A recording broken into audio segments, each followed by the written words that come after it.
Like I said, he's not the brightest.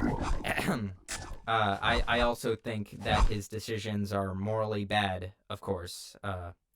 Anyway, now I don't think this book series teaches kids to be morally questionable. I think children around the age group it's directed at mostly know that Greg's behavior is not desirable. It's also not about glorifying bad behavior. Greg does face consequences for his missteps, but not always, which again is more accurate to the real world. And he does have brief moments of selflessness. Greg at the very end of the first book takes the fall for Rowley and says that he got rid of the infamous cheese, giving him the cheese touch, which effectively destroys his reputation.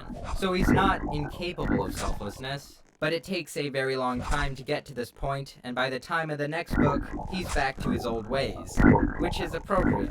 In real life, you don't just entirely change your behavior by one good deed. It's kind of like BoJack Horseman, as weird as that comparison is to make.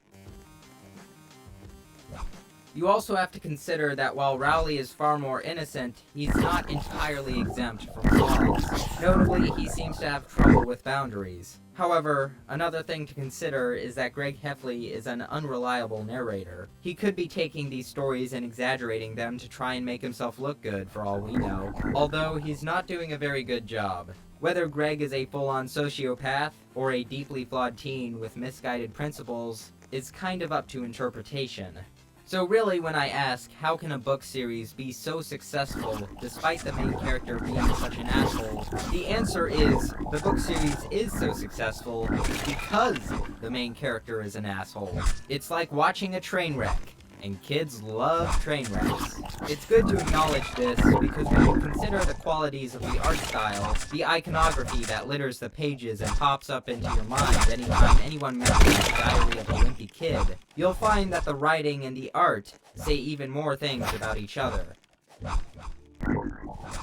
The art style of Diary of a Wimpy Kid is extremely good at accomplishing its goal. It's clean enough and refined enough to give off sensations of professionalism, but it's just off enough and goofy enough to give it that amateur teenage doodle look. I have to praise Jeff Kinney for finding this delicate balance in creating such memorable illustrations, but it also kind of sucks, in a good way. That's confusing. Let me just take this step by step. There are only two colors. It's black and the tone of the paper. This definitely makes objects and characters pop when necessary. But with only two colors, you'll sometimes have things blend into one another.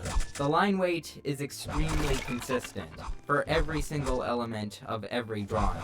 Text that isn't Greg's own handwriting will often be placed on documents without any consideration to the shape of the paper. Perspective is strange sometimes, and really is only there to show the depth of something, and not really how it corresponds with a vanishing point. The characters are stiff, both in the variety of ways they can move their body and their facial expressions. Their bodies are noodles and their hands are bloated sausages. The Heffley family is essentially a bunch of cookie-cutter faces and bodies, and Greg's signature vacant frown is just copy and paste, which probably makes making a new book more efficient. Essentially, they're glorified stick figures. But where the art style really shines is in the faces. The faces for characters outside of the Heffley family are kind of grotesque. They're either fat, potato-shaped, or have extremely large noses, and there are not many exceptions to this rule. In fact, has anyone ever noticed that the girls Greg likes seem to have the same face that he does? Yes, his brother has the same basic face as well, but that's probably just because he's related. How come every other character besides the desirable females and his brother have unique, distorted faces? The only reason that comes to my mind is that Greg seems to only view anyone desirable as himself. Jesus Christ. I could also bring in shape theory, and how intentionally or not, Jeff Kinney seems to kind of use it. Shape theory is a very basic thing in character design that pretty much uses common geometry and ascribes certain attributes to them. The circle is often known as being cute and appealing, which of course is how Greg Heffley draws himself along with his family, but that's probably more so because they're related. And then you have Rowley as a square, usually associated with being sturdy and stubborn, like his absolutely stubborn nature of insisting he keeps Greg as a friend, no matter how much he's abused. And then we have the triangle, often associated with wickedness and danger. And who do we know has a distinctly triangle-shaped head? That's right, Fregley. If you think that's a bit far-fetched, I don't blame you, but hey, if the shoe fits. But let me make one thing clear. None of this is to the detriment of the art style. Quite the opposite, actually. It all fits perfectly as the style of a teenager trying to doodle his experiences, but with a bit more of a professional cleanup. This suckiness gives it its iconic look, its appeal. If we compare it to a similar book, Big Nate, you'll see that it has a more traditional newspaper cartoon style, which makes sense, because the original comic strip was launched 7 years before the Wimpy Kid series was ever even conceived. Oh, and you may notice that the examples I bring up are slightly drawn over. And that's because, like 5 years ago, me and my brother, for some reason, decided to vandalize each and every page of this book with our own jokes, which mostly consisted of farts, vomit, stitches, and mechanical devices poking out of people's heads. I guess it's a good thing this is all done in pencil. I'll just show a few highlights.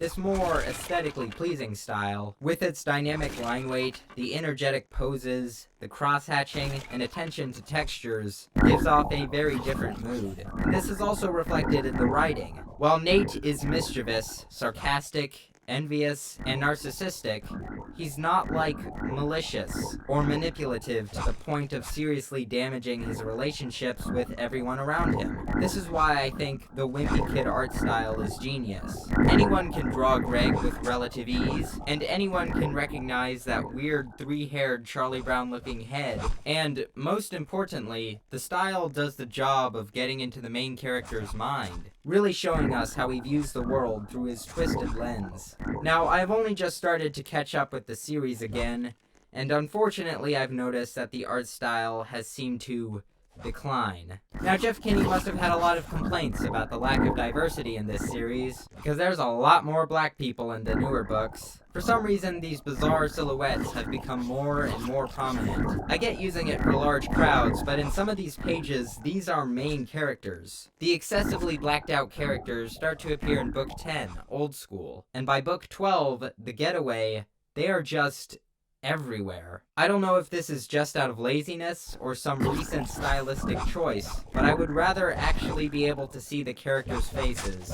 Silhouettes were used even in the first book, but they were rare and had more of a purpose. I guess you could argue Jeff Kinney has started blacking out people to put more emphasis on certain characters or objects in the scenes, but I just think it's overkill. It's also amusing to see how as the more books are made, the less color options are available to differentiate them. First you had red, blue, green, yellow, purple, then slightly lighter blue for snow, that makes sense. Then brown, even black, then Double Down is red with a yellow striped spine, and then Wrecking Ball is like, what? Hey man, you can't just start adding different textures. It's supposed to look like a real diary, and now you're adding rivets? The art style combined with the writing makes you realize Greg's narcissism is profound. It's in everything. It can be found in the art style, it can be found in his stories, it can be found in how he views desirable people. His narcissism leaks from each and every page. But Diary of a Wimpy Kid is a comedy, first and foremost. Like I said, it's not here to teach lessons or guide the youth, and having a narcissistic, manipulative character is a great way to get comedic moments. Diary of a Wimpy Kid is kind of similar to It's Always Sunny in Philadelphia in this way. Most of the comedy in the show comes from watching these awful people doing awful things to each other and concocting elaborate schemes to achieve their selfish desires. Diary of a Wimpy Kid achieves this at a childhood level. Its humor is often extremely sarcastic, cynical, and above all else, bizarre. When you look at meme culture today, you'll find the usual styles of comedy, the referential, the pun-based, the relatable. But I think more recently, with the help of the internet, this generation has pioneered humor that is utterly psychotic.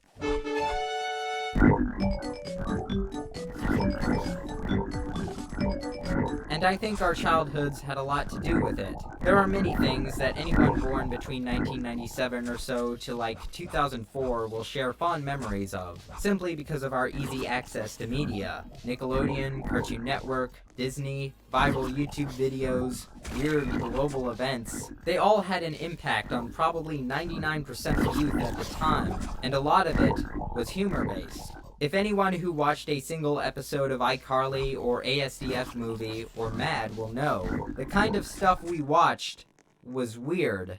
Like, really weird. I can do this all day, Edward! Yes, but the planet can. Hi, gang, I'm Al Gore, and the planet is our responsibility. So the next time you can't kill me with wood.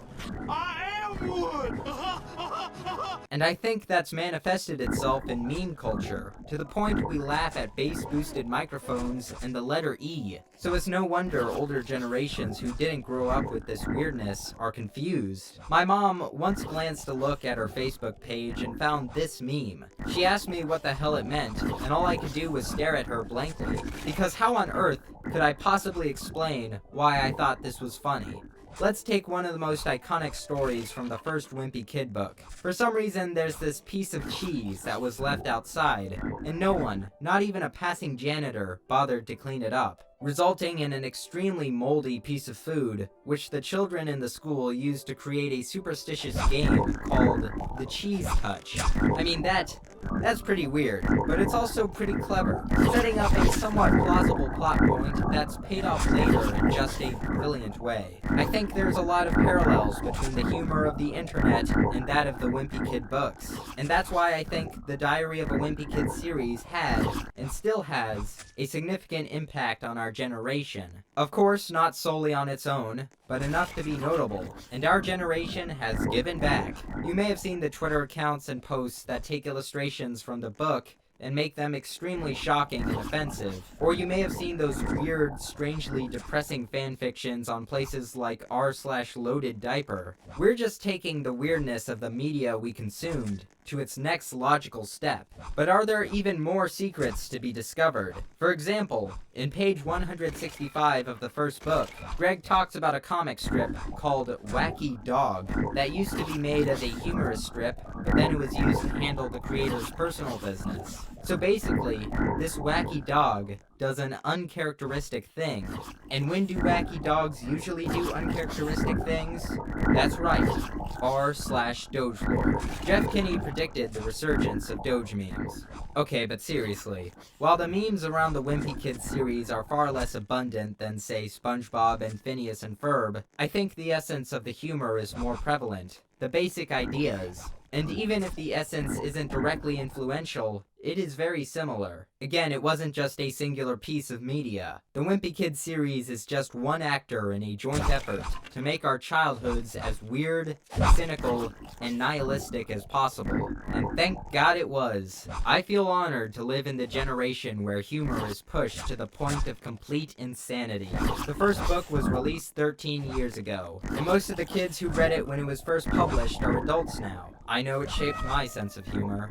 Yes, sir, the Wimpy Kid books were a notable period of my life, as you can see by the sheer amount of them my family owns. It's kind of funny how by laying out the suckiness of his childhood, Jeff Kinney has given many of us, or at least me, some cherished childhood memories. I'll always remember the cool air of late September and early October, when book fairs were plentiful, and in the years of late elementary and early middle school, me and everyone else in my grade would go out, purchase the Guinness Book of World Records or Calvin and Hobbes, and of course, the newest Diary of a Wimpy Kid book, and read it all in like 3 days.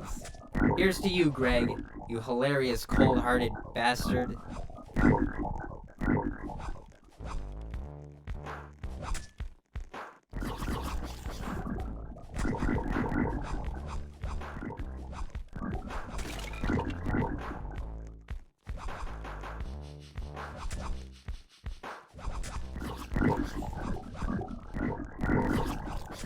All Alright, I get it. You want a video on Roderick. But honestly, there's a reason I haven't done a video on him yet. After rereading the books for like the 20th time for these videos, I realized that even though he's portrayed as a mean older brother, unlike the rest of his family, there isn't necessarily anything wrong with him. Sure, he's not a great role model, and he's oftentimes not nice to Greg, but remember, this entire series is from the perspective of Greg. So when we look at the books through that lens, on your first read, it's easy to view Roderick filling the role as an antagonist in Greg's life. But when you read the book from a more neutral perspective and take everyone's actions beyond face value, you begin to realize everyone's oddities, except Roderick.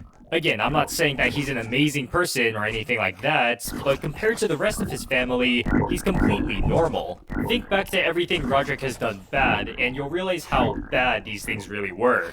Most of these things are either simple pranks, big brain maneuvers, or what I'm just gonna call teen things. It sounds dumb, but I don't really know how else to describe it. I mean here, like just 11 pages into the first book, Roderick pulls a prank on Greg, where he wakes Greg up in the middle of the night and tells him he slept through the whole summer. But luckily he woke up in time for the first day of school. So Greg went downstairs and made himself breakfast, until his dad yelled at him for eating Cheerios at 3 a.m. Greg blamed it on Roderick, but when they went to check on him...